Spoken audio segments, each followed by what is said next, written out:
हाय। आज के इस लेक्चर में हम लोग सीखने वाले हैं एक और इम्पॉर्टेंट ऑपरेटर के बारे में, जो कि है टर्नरी ऑपरेटर। हम लोग कई सारे ऑपरेटर देख चुके हैं और सीख चुके हैं विथ प्रोग्रामिंग। ये हमारा ऑपरेटर का आखिरी वीडियो हो सकता है, क्योंकि नेक्स्ट या फिर उसके नेक्स्ट वीडियो से हम लोग सीखने वाले हैं एरे के बारे में। ठीक है। सो सबसे पहले समझते हैं कि टर्नरी ऑपरेटर होता क्या है। देखो, टर्नरी ऑपरेटर जो है वो एक शॉर्टकट वर्जन है इफ एल्स का। ठीक है। ये क्या करता है, कंडीशन चेक करता है। जैसे मान लो अगर दो वैल्यू है तो कंडीशन चेक करेगा और उसमें से एक को रिटर्न कर देगा जो ट्रू होगा। तो ये होता है हमारा टर्नरी ऑपरेटर। अगर हम बात करें इसकी सिंटैक्स की अगर हम बात कर लें, मैं इसको बड़ा कर देता हूँ। ठीक है। तो जो इसका सिंटैक्स होता है वो होता है हमारा कंडीशन। ठीक है। फिर ये सिंबल होता है, फिर यहाँ होता है ट्रू वैल्यू, फिर होता है हमारा फॉल्स वैल्यू। ठीक है।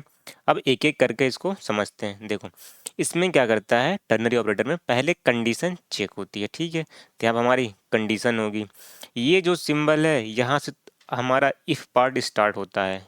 कंडीशन चेक किया, इफ़ पार्ट स्टार्ट हुआ। इफ़ अगर वैल्यू ट्रू हुई तो ट्रू वैल्यू रिटर्न कर देगा।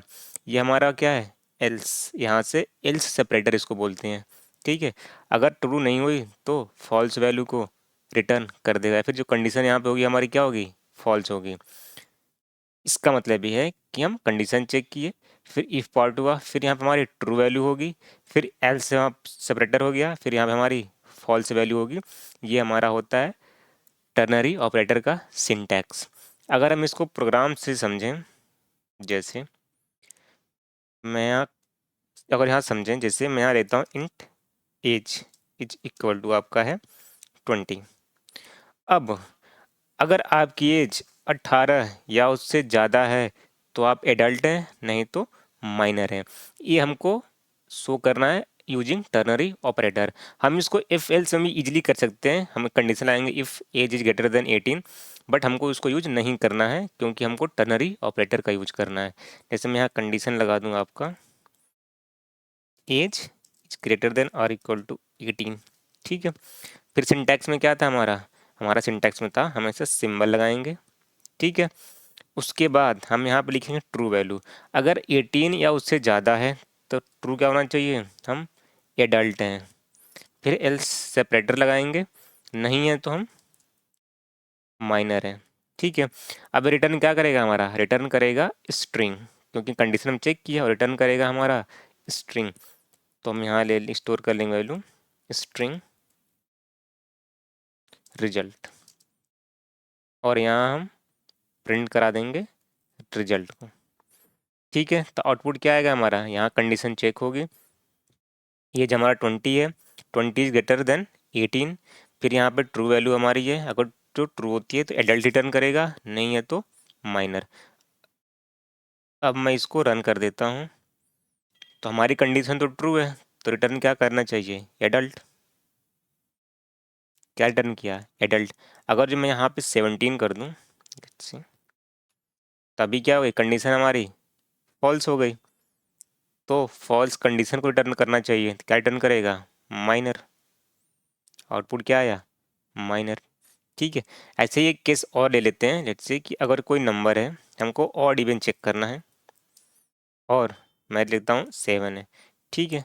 अब मैं यहाँ डिवाइड कर दूँ कि मान लो जो आपका नम है वो modulo 2 equal to equal operator 0 कर दिया। ठीक है। अगर कंडीशन ट्रू है तो यहाँ क्या होना चाहिए, इवन, नहीं तो ऑड। तो देखो, अगर ये डिवीजन बाय मॉडुलस 2 है, इक्वल इक्वल 0 आया, मतलब रिमाइंडर नहीं आया, तो इवन रिटर्न करेगा, नहीं तो ऑड करेगा। तो इस केस में आउटपुट क्या आएगा हमारा, ऑड आना चाहिए। क्या आया, ऑड आया। ठीक है। अब हम बात कर लेते हैं एक और नेस्टेड टर्नरी ऑपरेटर के बारे में। नेस्टेड टर्नरी ऑपरेटर क्या होता है, टर्नरी के अंदर टर्नरी भी यूज करते हैं उसके अंदर। ठीक है। जैसे मान लो मैं एक एग्जांपल ले लिया, जैसे हम नेस्टेड इफ एल्स यूज करते हैं ऐसे ही हम नेस्टेड टर्नरी ऑपरेटर भी यूज कर सकते हैं। जैसे मैं ले लिया इंट नम इक्वल 0, ठीक है।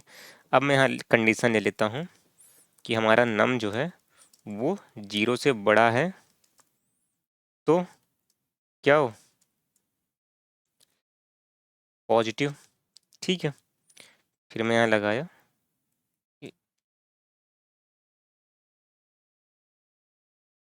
ठीक है। फिर एक और कंडीशन लगाया कि हमारा नम अगर लेस देन हो 0 से तो क्या हो, निगेटिव।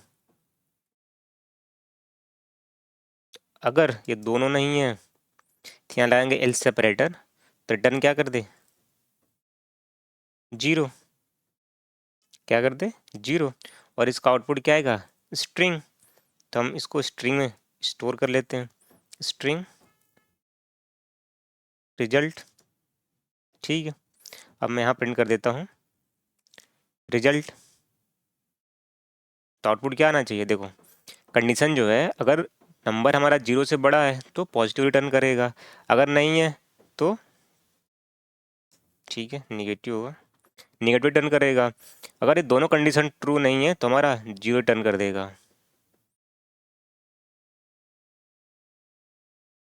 तो आउटपुट क्या है, 0, क्यों, कोई कंडीशन ट्रू नहीं है, ठीक है। तो ये रहा हमारा टर्नरी ऑपरेटर।